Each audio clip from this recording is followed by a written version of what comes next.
Hey everybody, welcome to Tuesday, and this is Standby for Adventure. My name is John. I'm going to talk about a couple of things today. The first thing I wanted to talk about was if you're new to gaming, or maybe if you haven't heard of some of these sites, I wanted to run through some websites where you can cheaply, inexpensively get a whole bunch of gaming stuff uh, by choice. Obviously, you don't have to go get it, but they offer new things all the time, and I wanted to make sure to get this word out there about these. They've been around, most of them, for a long time, and I'm always surprised when I share something about them on Facebook or social media elsewhere, and somebody's like, "I never heard of this." But there is Humble Bundle, Humble Bundle, Humble Bundle, and every month they have a rotating roster of collections of books, software, DIY stuff, programming stuff, but lots of gaming stuff. There's specifically a gaming bundle page. And if we take a look right now, let's see here. Let's take a look and see if we can find all the bundles. Popular bundle, Humble Games collections. Here, let's look at RPGs. So they have genres, and these are all different games that they've offered in the past. These are obviously computer games, but if you are a computer gamer, you can also find some really awesome deals on bundles from Humble Bundle as well. Right now, the deals they have going on the tabletop role-playing game side are first edition character options from Paizo for the Pathfinder role-playing game. Again, that's for first edition Pathfinder. However, these books are fantastic. I mean, really, really good. I love the Pathfinder content. The game for me, which is heavily based on third edition D&D 3.5. Some people refer to it as 3.75, and now that they're in second edition, I don't even know, 3.86. I have no idea what they want to call it. It's its own game at this point, even though it shares so much in common with third edition D&D. And they've certainly left their own mark on the game, and they have a ton of content. So if you're interested in a different setting or trying a much crunchier, meaning rules heavy sort of game compared to D&D, with lots of modifiers and lots of pluses and minuses to things, and not quite as streamlined as 5th edition, Pathfinder is an excellent game, absolutely fantastic game, and they've developed this world an unbelievable amount in just a decade or so. So as you can see here, lots of cool books for a super reasonable price. Really a ridiculous price. It even has the first edition Pathfinder RPG beginner box, which is an amazing product. It was probably at the time the best box set out there. And you can get it a bundle of 7 items, a bundle of 19 items, a bundle of 39 items, or all 40 items, including a physical hardcover of the Inner Sea Worlds Guide that they will send to you. And the price on this, I didn't look ahead of time. It looks like it's probably around $30. When you pay $35 or more, yep, you'll score the physical hardcover edition of Inner Sea World Guide, a 320-page campaign. So for $35, you get a bunch of PDFs and a physical book that gets sent to you. $440 worth of goodies. Let's see. The other site you can go... Well, let's take a look at other gaming stuff here. So they also have this, which is also an excellent deal from a long-time D&D related publisher, Goodman Games, and they have a series of adventures called 5th Edition Fantasy, and you can see for $18, that's the minimum. You can voluntarily pay more, and they're donating some of the money to this website, some of the money to the people who created the products, and then some of the money goes to charity. So that's kind of the impetus behind Humble Bundle is they find these old products and say, hey, do you guys want to, sell a bunch more of these, get them in the hands of people that probably weren't or hadn't already tried them, uh, and also, give to charity a little bit. Sign up for Humble Bundle and give us a bunch of products and we'll sell it. So $237 worth of adventures for 5th edition. So again, if you're new to 5th edition D&D and you want to have some adventures to run, this is fantastic. This is 22 individual adventures and GM advice, player advice, all sorts of great stuff. I mean, and they do, and a discount from the Goodman Games store. Um, Goodman Games is also known for doing the large, very thick collections and rewrites of original D&D's adventures like Keep on the Borderlands or the one with the moat, the Temple of Elemental Evil. They've done a number of them in these big, thick books that they have the original print of the adventure. If there was a update in another edition, and then they update it to 5th edition, and so you can play through these old original D&D adventures in the new edition of the game in a version that is updated and licensed through Wizards of the Coast to Goodman Games. Really excellent stuff. But check out Humble Bundle. There's a ton of different things on here. You can see there's also a classic Traveler. Traveler was really the first, and at the time very much the biggest science fiction role playing game.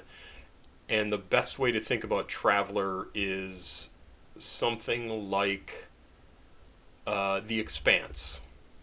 That's kind of very much what it is. You're some, merchants or traders flying around the universe, making deals, going places. It's very open in terms of what you can go do. It's very kind of hard science-y. Think level of technology typically is something like from the Aliens movies, that sort of thing, or like The Expanse, or like the Firefly, that sort of thing.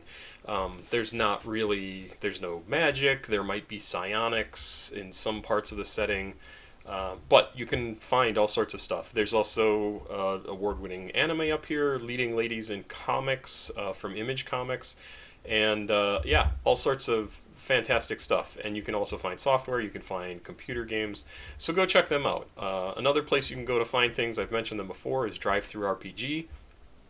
One of the things I didn't really mention on DriveThroughRPG is if you look down on the left side on the screen, so over here, if you look here, you will see you can browse all sorts of categories, but if you page down a little bit, you'll find these little buttons here on the side for Catalyst, Edge, R. Telsorian Games, Sign Nomine, Onyx Path Publishing, Cubicle 7, Modiphius, and D&D, as well as a badge for free stuff that they give away for free on here. Then there's Drive-Thru Cards, Drive-Thru Comics, Drive-Thru Fiction, Dungeon Masters Guild, Storytellers Vault, Wargamers Vault, and all of these will take you to different sorts of products. The ones that are labeled up here with company names, they've put together a website with that company. DriveThroughRPG has put together a website with Catalyst, in this instance, to let people go to one specific place to find this product. They also have things like this site that I was just on. Nope, I've already opened it. If you go to the Dungeon Masters Guild down here on the side, Dungeon Masters Guild, if we click that, it will open up a new tab for us.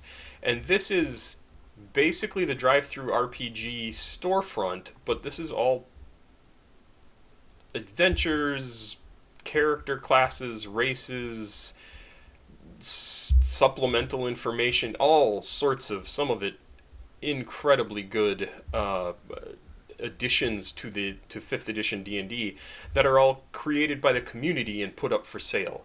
And the way this site works is whoever created it gets 50% of the money, and Wizards of the Coast gets 50% of the money. But you are allowed to use art assets that they provide on the website. You're able to use the D&D official settings, so you could actually write something specifically for the Forgotten Realms and use the lore from the Forgotten Realms without getting, say, sued because you don't have the rights to use it. This allows you to use it. That's what some of that 50% of the profits is going towards. It's very, very cool. There have been some absolutely incredible products to come out of here. I've got a few products up on here, and it's a lot of fun. I've ordered a ton of stuff off of the Dungeon Masters Guild. They can do some books they do in print on demand, so you can get some pretty hefty books. One of the recent hits on here was Fae, Land of the Red Wizards, which was actually written by, in part, Ed Greenwood, the creator of the Forgotten Realms. So he and a couple of people got together and said, let's make a book, and we're going to produce what we want. They weren't hired by Wizards of the Coast to do this, and basically present Ed's and these other creators' ideas, vision for what Fae, the Land of the Red Wizards, is like. And this is available as a PDF, and it's also available as a physical book, as print on demand. Definitely something worth checking out. There's also these Exploring Eberron is a big book by Keith Baker. There's these expanded monster manuals that are hundreds of new monsters. Also, because there was demand for it, these are available in PDF and print on demand. The print on demand for some of these, because of the sheer size of the books, is pretty high. So this one, for example, if you just want the physical book with no PDF, is $85. And if you want the physical book with the PDF, it's full $100, $99.99. But they're fantastic books. I've seen the PDFs. I don't own them, and I would love to get the books. Fantastic looking stuff. And the pages are filled with art. They look almost exactly like what you would expect from a Wizards of the Coast product. So there's some fantastic stuff on here. So another place to check things out. Also on the same DriveThroughRPG storefront, you can find Pathfinder Infinite, which is just like the Dungeon Masters Guild, which puts stuff up for all sorts of D&D products. They even have older D&D products that you can get print on demand. So if you want an adventure from 1982 that's long out of print, you can now get it print on demand from Dungeon Masters Guild, most likely. Pathfinder has the same sort of storefront setup called Pathfinder Infinite, and this then allows their community to create products using Absalom, using Golarion, which is the setting for Pathfinder, and you're able to just come up with adventures or character classes or options or feats or whatever you want, and you can submit them to here and make a little bit of money on the side doing this. Some people have launched their careers on here. MT Black, I know, has done very well. James Hake is another guy who I've seen has done a lot of stuff on here. So there are a number of people, if you are good at this and if you can produce enough quickly enough, you can earn quite a name for yourself and probably get some freelance work out of it. So this is one way to break into the industry, which is something people always ask about. So, all of that said, today what I wanted to talk about, and I have to find my sheet of paper, here it is. Today what I wanted to talk about, in addition to all of these, Humble Bundle, that sort of thing, was encounters and ways to make your encounters more interesting and to balance them better for your play group.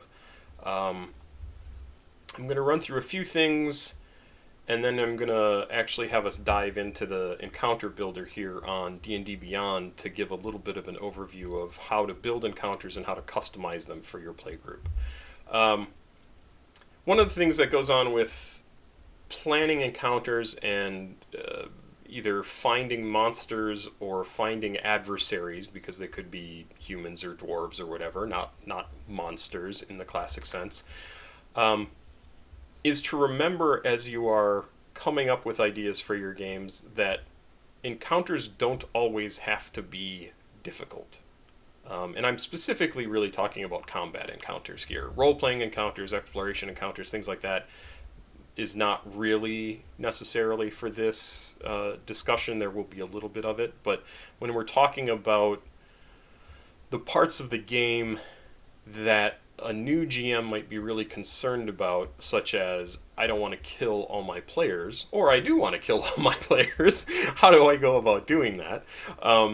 Or more appropriately, how do I set up the correct level of threat or challenge to put in front of my players so that they can either easily handle it with a little bit of work, scrape by, or possibly die.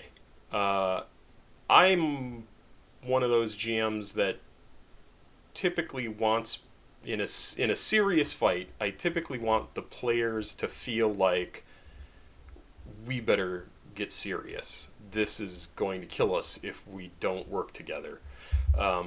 And it works pretty well, and sometimes they get annoyed because they feel like they're so awesome and powerful that they should just roll over everything. But every now and again, you have to throw an encounter at them that they really don't expect or have to think to handle.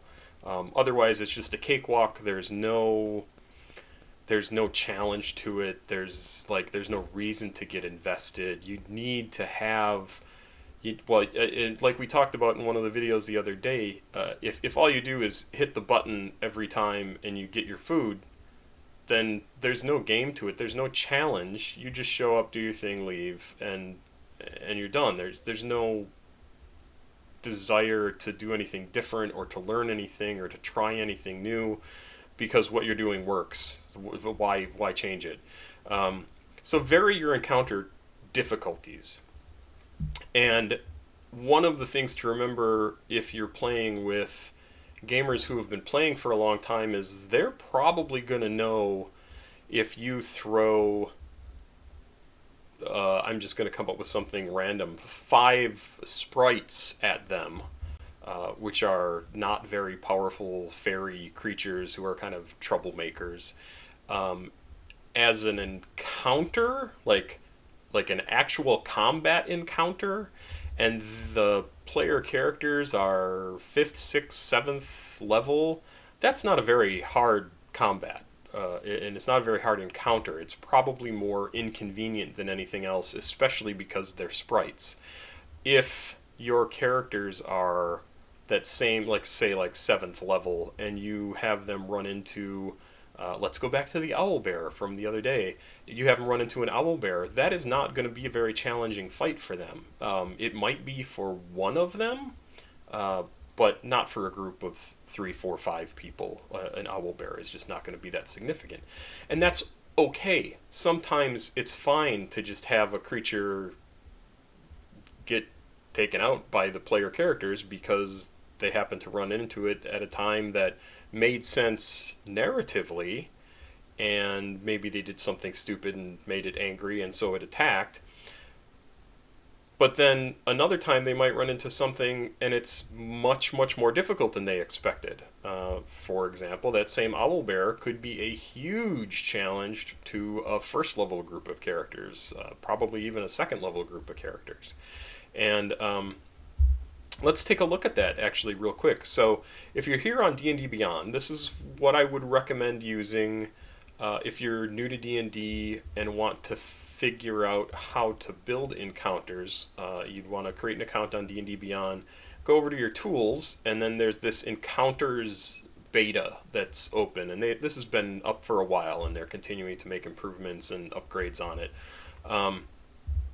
But you can go here and you can, I think this defaults to a party of 4 characters maybe, but I think I updated it to 6, which is right here on the page. And then average party level, it just has as 9. And you can manage the characters. So I'm going to reduce this down to a party of 4. And I'm going to say, whoops, I just deleted one I didn't want to. I am going to change these to, let's say, 4th level characters. So I put each one at 4th level. They don't have to be each at 4th level. If you have characters at different levels, you can record them appropriately. But what this does then is gives the information to the website that says there are 4 characters of 4th level. So when I add monsters to the encounter, it knows how to figure that difficulty. And if you look over on the side over here, and I need to shrink my little image or my thing down. If you look right here, this information will change, not my Spider-Man, but this information on the website will change. That's the encounter summary, and it tells you the difficulty will equal about 500 experience worth of monsters. A medium difficulty will be about 1,000 experience, hard is 1,500, deadly is 2,000, and a daily budget, meaning if you have 3 or 4 encounters, you should not have more than 6,800 experience worth of encounters for that day. This is where D&D for a lot of people gets a little too mathy and too many things to keep track of. And using this website, it's so easy because, let's see here, we have our party of 4 4th level characters, and you will see some changes here as soon as I add the very first thing here, which is Demigorgon. So all of a sudden you see this line right here has turned all red. That's because Demigorgon is worth 3,900 experience points all on his own, which is well over a deadly encounter. I mean, it's ridiculous. It's an 8th challenge rating 8, which means it should take 4 8th level characters to be able to probably win, possibly die while fighting the Demogorgon. You can then add multiples of them. You can get rid of them. So let's go down to, let's say your group of 4 level heroes are traveling through a forest near a mountain, and they didn't know it, but they are near an Aarakocra city.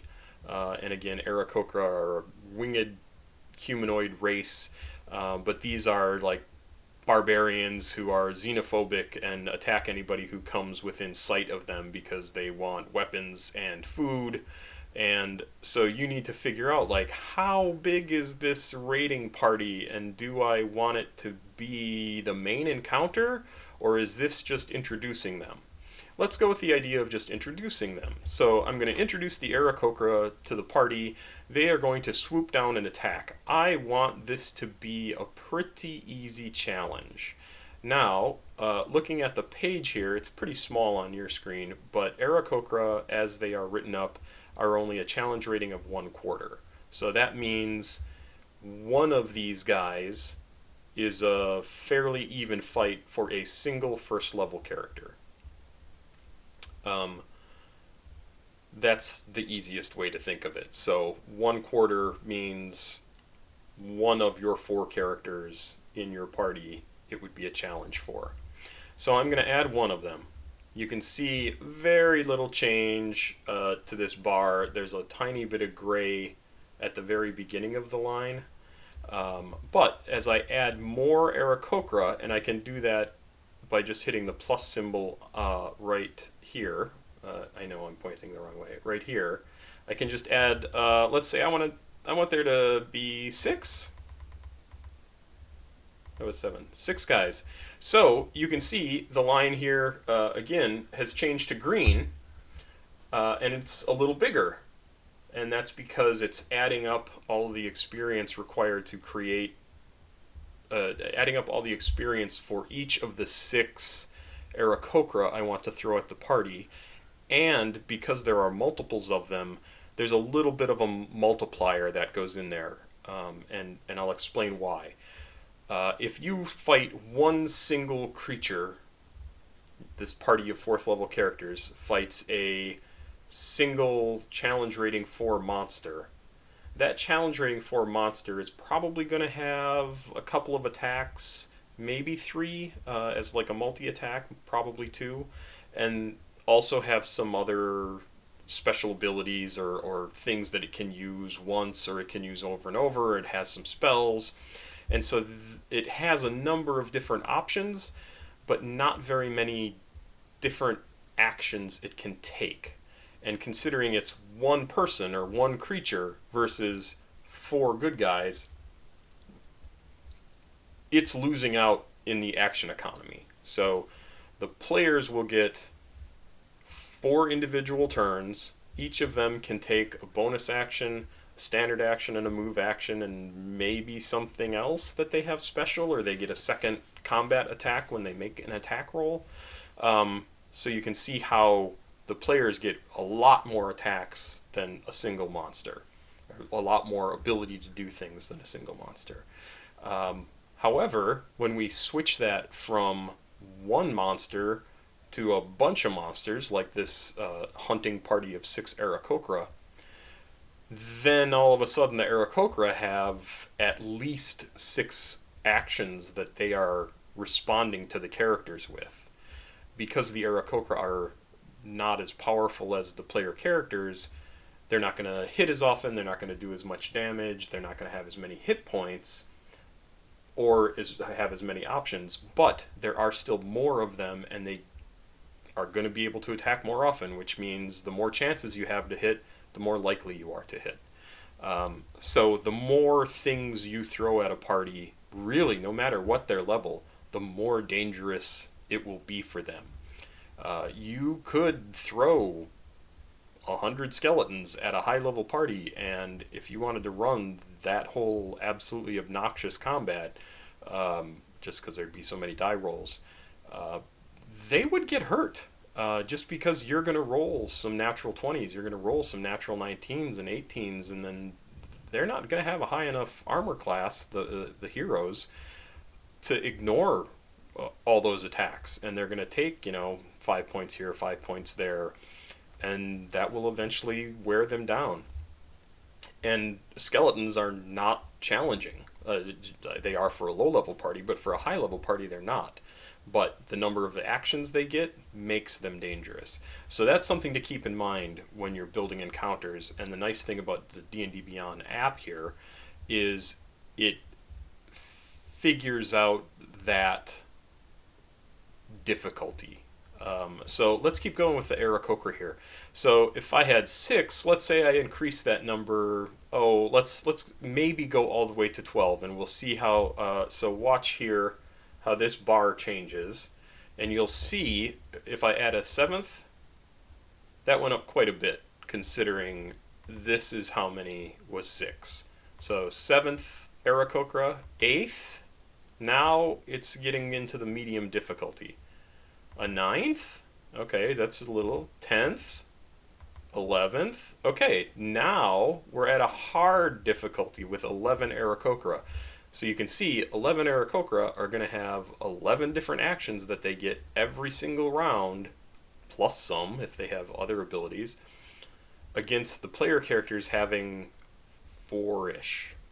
So now it's getting dangerous. If we go to 12, alright, still hard. 13, still hard. 14, deadly. So a group of 4th level characters fighting a bunch of Aarakocra, assuming it's not like the players surprise them and are able to take a bunch of them out right away, or hit them with a fireball, something like that. Probably not at 4th level. This would be a really difficult fight unless they somehow have the upper hand. using this, you are also able to customize for smaller groups. So, as I said in the video the other day about starting out as a GM, how to balance for a single player or two players. And again, a reminder, when I was growing up, the games that I played were just me and my friend Dave sitting across the table from each other for hours and hours and hours, and he was GM and I was player, or I was GM and he was player. And then we also made sure to have like NPCs and henchmen and things like that because we needed to have them. But it was really about our characters. And so if you're running a game like that, you can customize this even more by going over here to manage characters. And I'll take out so that we only have two. And let's say we have two characters of first level. You're starting a new game with a friend and their brother or sister or sibling of some type, and you want to run an encounter against some orcs, which should not be very unusual. Well, I can't.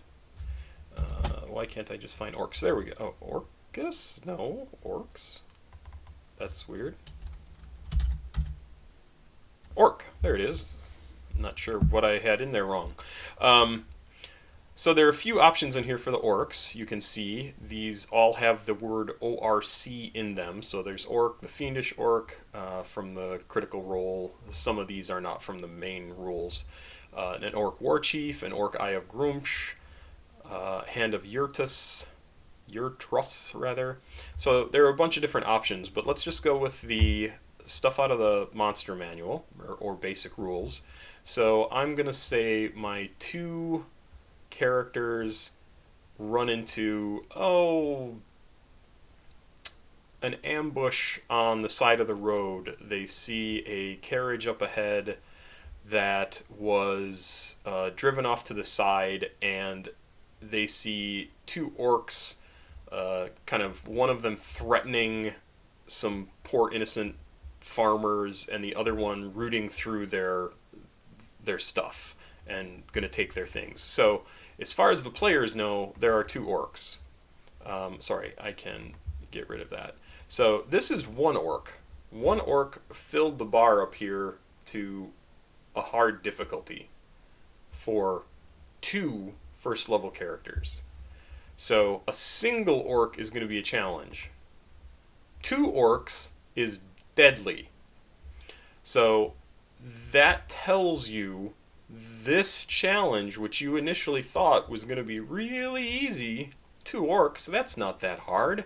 You're first level player characters. You're supposed to be heroes.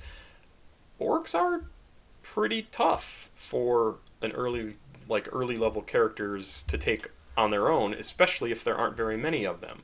In this case, this is two orcs who probably have more hit points than the player characters because the player characters are first level and the orcs are not. And one of them could fight the two player characters, and it should be a tough but even fight.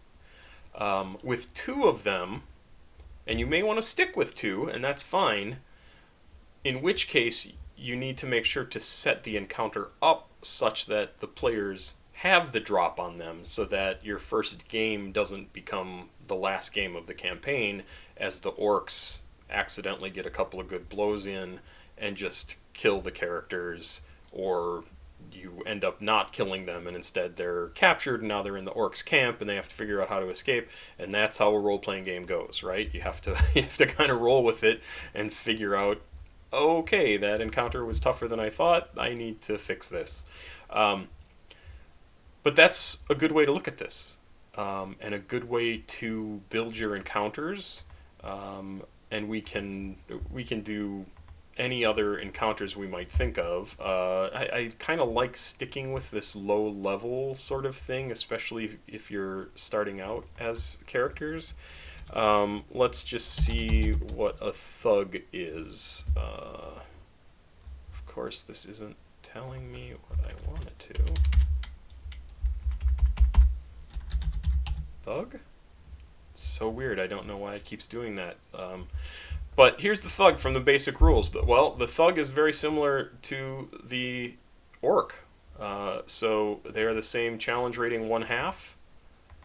So also, if they were walking around the city and you wanted them to get mugged and you said, oh, I'll send a couple thugs after them, pay attention to the challenge ratings, because a small party of low-level characters can get their butts handed to them really quickly. Play around with this tool, and you'll see kind of how to put together encounters. You'll have access to some of the things in here if you're not a paying member. But even so, that'll still be very, very useful, even if it's just the content from what's considered the basic rules. It's got a lot of good stuff in there that you can use to build encounters, and you'll get a better feel for it over time. Let's see here. So that's challenge ratings and kind of how to build encounters. The other thing to always think about when you are putting together the groups of adversaries is what I mentioned earlier, and that is, how is the situation set up? Do both sides know they're facing each other? Does only one side know? Do they stumble across each other so they're both surprised? Are one of the groups sleeping? Say the PCs are bedded down for the night, and they get approached in the night by some noises. They don't know what it is, and it turns out to be these two orcs who have come for them. That's going to end very differently than if the player characters end up encountering the orcs while the orcs are sleeping. And that's kind of the extreme, right? To find a bunch of people sleeping, but it could be anything. It could be, you open a door to a building and there's nobody in this room, but you hear voices from another room. That would give the player characters then the ability to maybe sneak forward and prepare for the fight without just immediately being attacked by the bad guys. Like they are able to take a second to figure out okay, what do we want our tactic to be? Can we arrange this so that we open the door and they can only attack us one at a time, but the two of us can still attack the orc that's standing in the door? That's fair. That's exactly what you want them to do. Use their surroundings to in their favor in order to make their game continue and their story continue. So be aware of the setup. Another thing that a lot of early GMs don't realize is that monsters can have personalities. Even if they're evil, they can have personalities. Even if they're good, they can have personalities. And maybe not every monster wants to kill you, and maybe not every monster wants to fight to the death. And maybe every monster every now and again actually wants something, or wants to tell you something. Maybe they don't like the person they're working for or the creature that they're working for, and they voluntarily give your players information that will help them fight the ultimate bad guy. Not necessarily because they like the heroes, just because they really hate the guy they work for and they want help getting rid of him.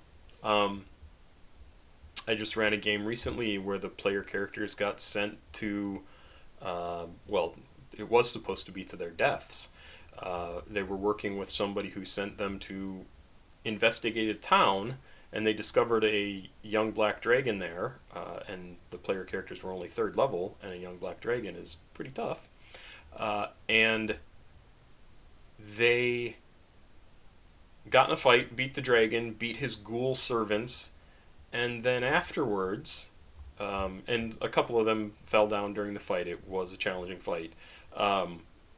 And then afterwards, they actually encountered some kind of weird undead lizard man who showed up and said basically hey, don't attack me, in his raspy, Lizard Man voice, because he's also undead, and said, I'm obviously not playing in character right now, but basically told them, uh, yeah, I knew this dragon was around. It had moved in just a few months ago, and this allowed me to give the characters or give the players some information in game that they could not have learned any other way. But this undead lizard man said, yeah, the dragon moved in here a while ago, just a few months. Um, from what I knew from talking to it, it basically had to find a new place to live because its parents had kicked it out and said, you need to go find your own place. You're old enough now. Um, and unfortunately, he went to a place that was already controlled by another dragon, which is why the player characters were sent out to deal with it. Um, but that sort of thing, right? Like, I was able to give them information. They could have just attacked the undead lizard man as soon as they saw him. That was entirely possible. But the way I had presented it was he approached them in a non-threatening manner, was intelligent, was still evil. It in fact was a white, so a fairly powerful undead. But this lizard man white didn't agree with what the dragon was doing and was afraid it was going to call too much attention to the swamp and what was going on there and bring in people like the adventurers that just came in and killed the dragon. And this lizard man was like, yeah, I have no interest in, drawing more attention from people, so I'm going further out in the swamp. I don't want anybody around. And the player characters were like, yeah, I guess if he's just going to be fairly reasonable about it, we'll just let him live out in the swamp, and he seems serious about not hurting anyone. Who knows if any of that's actually true? I mean, I'm sure he must hunt something, right? But maybe he just hunts things in the swamp. So remember that. Give your monsters personalities. Not all the time. Sometimes they're just adversaries to fight and they're in the way, and that's fine. But it is fun to introduce a little bit of role playing to the monsters, and maybe something fun will happen. Remember that monsters can be allies. Monsters really, when I use the term, it just means something that comes out of one of these books. That's anything in here is a monster. Even a human can be a monster. But monsters can be your allies. You might run into a gold dragon who ends up hiring the party to do something for them. You could run into even orcs, right? Orcs who are refugees, and maybe they are not interested in fighting. They are interested in finding a safe place for them and their families to live now that they've been driven out of wherever they were before. If the players decide to make an issue of things and start a fight, then you run an encounter. There you go. And it also gives you an idea of what your player characters are going to be like. Monsters can also be neutral. They don't have to automatically want to kill your characters, your player characters. They might want to offer information. They might want information from the player characters. That can also be a sticking point. Get into conversations with monsters and you never know what they're going to ask about. The other more kind of complicated way of doing things is the monsters themselves can also be enemies, and they can be enemies of the PCs at the same time.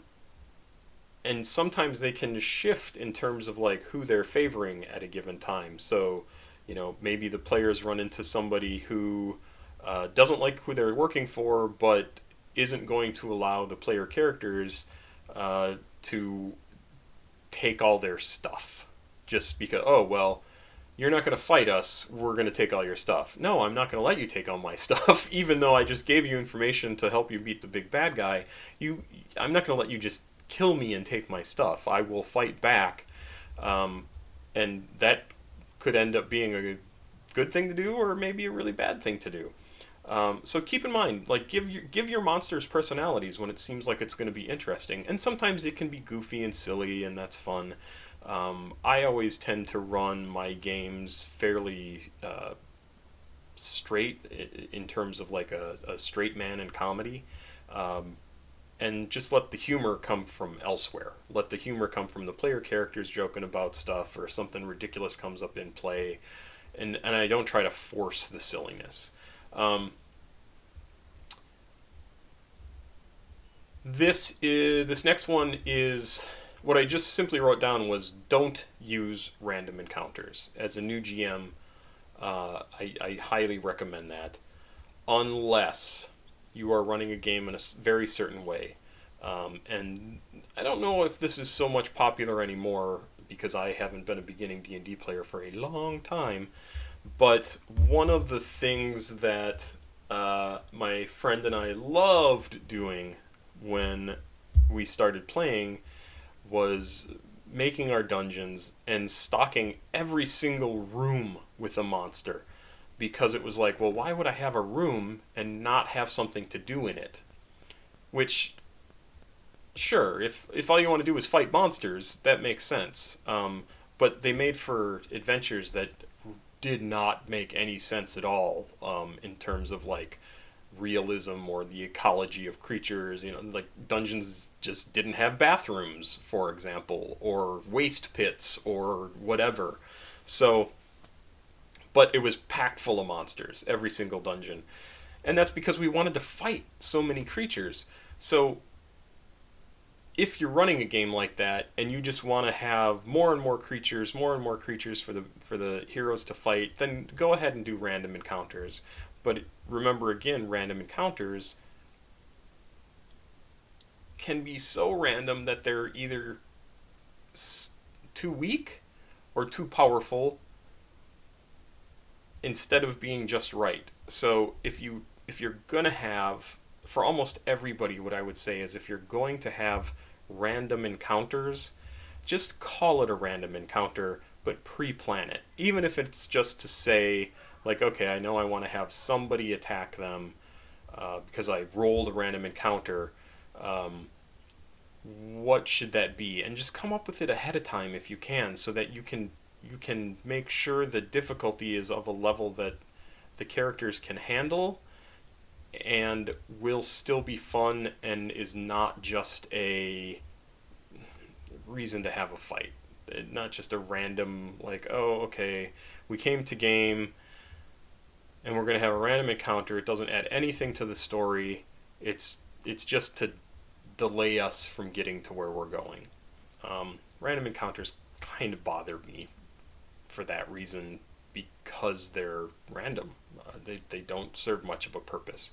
If you think of a book like The Hobbit or the first book of the Fellowship of the Rings, they encounter trolls in The Hobbit, and if I were Tolkien, I would plan that encounter out ahead of time, and the trolls would have been written to be a challenge, but it also would have been written to take place near the end of the night, so that when the sun came out, the players could somehow trick the trolls into turning into stone. Spoiler alert for The Hobbit. But that sort of thing. Like, plan things out a little bit so that you're not surprised by a random encounter going horribly off the rails.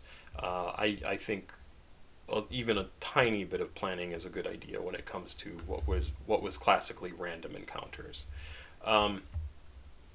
The other thing that's nice you can do with encounters is to drop hints of things to come. So, for example, we're talking about the orcs, right? Before, just a pair of orcs on the road attacking people in carts. That's seems pretty normal. Or bandits or whoever.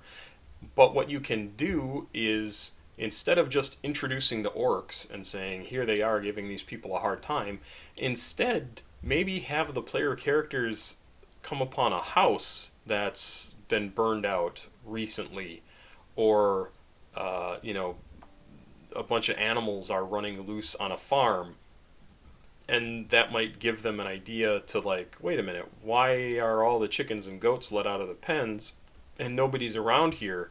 And then they find bodies of the farmers in the barn, and then they're like, okay, wait a minute, there's something out here, we need to do this. And then it's not so much a random encounter as it is adding something to the story, and the player characters can just ignore it. They could just say, oh, that's too bad, these guys got killed, we got something to do, let's go.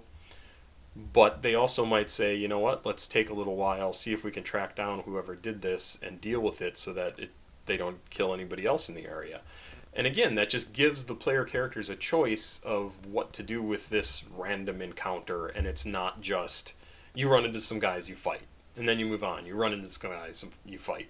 You run into guys, you fight. You know, and then you move on. You run into this guy, and it just the same thing over and over, and it just gets boring. So you want to think about how you can use a random or not so random encounter in a way that adds to the story instead of just being another excuse for a fight. And I believe that is everything that I wanted to go over. If you have questions, let me know. Play around with the encounter builder and see what makes sense to you. Remember that your encounters should vary in difficulty. Some of them can be really easy, some of them can be really hard, or even deadly, and some of them should be somewhere in the middle. I want to do a video soon about running for younger players, and it will also address building encounters for them. So some more of this will be repeated there, but keep an eye out for that because there are some different things to do with younger viewers or younger players, and it crosses over with this because what I will recommend for younger viewers is running very short games, an hour, 2 hours, and that also changes the way you have to build encounters. I'll go over a little bit of it here. Basically, if you have 4 hours, which I think is usually in the past has been a pretty standard amount of time to play a game for adults. If you have 4 hours, you can have 1, 2, 3 different encounters. You could have some exploration, you could have some role playing, you could have an actual combat encounter, you could have 2 combat encounters and some role playing. You can vary things up a little bit. You could even have a whole bunch of fighting and encounters. Sorry, I have an eyelash in my eye. But if you're compressing all that down into an hour or two, one, you don't want to have a fight so challenging that it's going to take all of that time. You want to instead have a fight that, fortunately or unfortunately, you're going to know the player characters are going to be able to handle, but it will allow them to get the game in, have a little bit of combat, and do some other stuff. So if you're not running a game for very long, 2, 2.5, even 3 hours, or you're an hour, keep the encounters pretty easy and small because you're not going to have enough time if things run long. You'll lose the players, people are going to have to leave, whatever ends up happening, they fall asleep, who knows, whatever. But if you're running for a shorter period of time, scale your encounters to take that into account as well, and be able to do things other than just have a fight in a game session. Very, very important, especially if your time is limited. So that's it for today's episode. I will have more of these. I've got a whole bunch of topics. If you have questions about anything, do let me know. I encourage you to check out D&D Beyond and the Encounter Builder. Again, if you go there, it is in the Tools drop-down menu, which is the 4th option over on the page, and it's the Beta Encounters Builder. Check it out. Just play around with it. See what you can do, and see which monsters are there for you. You can buy more. They are not inexpensive to buy the monster books or any of the books, but it's pretty darn useful, and it's accessible from anywhere that there's internet, so that's nice. And I will also remind you once again about Humble Bundle and all their special deals. I think they have a special ending every week and a new one starting every week. So there's always 4 of these things up there for any given topic. And right now, the Pathfinder and Goodman Games 5th edition Fantasy are both active, and I think both of them are very, very interesting if you're someone who just wants a whole bunch of D&D content for really, really inexpensive. Great place to go. Same thing, DriveThroughRPG, the Dungeon Masters Guild, the Pathfinder Infinite site. Check these all out and see if there's anything there that you want to use. There you go. I will see you soon. Stand by for adventure, and let me know if you need anything. Have yourself a good day.